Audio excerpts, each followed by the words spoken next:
मित्रांनो, एका गावात एक तरुण मृत्यूच्या भीतीने दिवस रात्र त्रस्त होता. त्याला ना झोप लागत होती, ना मनाला शांती मिळत होती. तेव्हा कानिफनाथ महाराजांनी त्याला असा एक मार्ग दाखवला की त्याचे संपूर्ण जीवनच बदलून गेले. काय होता तो मार्ग? चला जाणून घेऊया.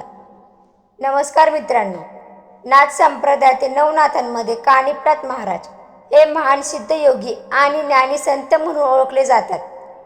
एकदा ते एका गावात आले, तेव्हा एक तरुण रडत रडत त्यांच्या चरणी आला. तो म्हणाला, महाराज, मला सतत मृत्यूची भीती वाटते. रात्रभर झोप लागत नाही. माझे मन नेहमी अस्वस्थ असते. कानिफनाथ महाराजांनी त्याला शांत बसायला सांगितले.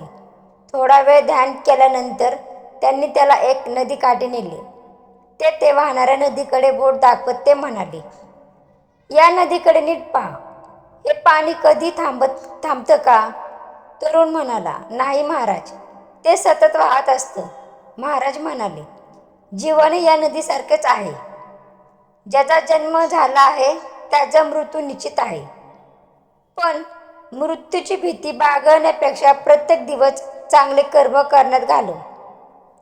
जो ईश्वरावर श्रद्धा ठेवतो आणि सत्कर्म करतो तो मृत्यूला घाबरत नाही.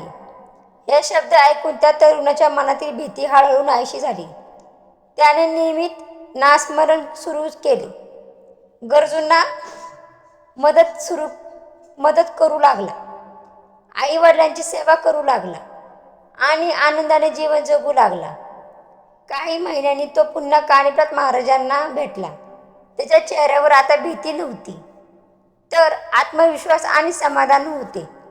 तो म्हणाला, महाराज, तुम्ही मला जगण्याचा खरा अर्थ शिकवला.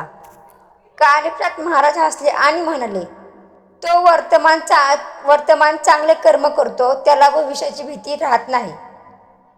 मित्रांनो, कानिफनाथ महाराजांची शिकवण सांगते की मृत्यूची भीती न बाळगता प्रत्येक दिवस चांगल्या कर्मासाठी जगावे.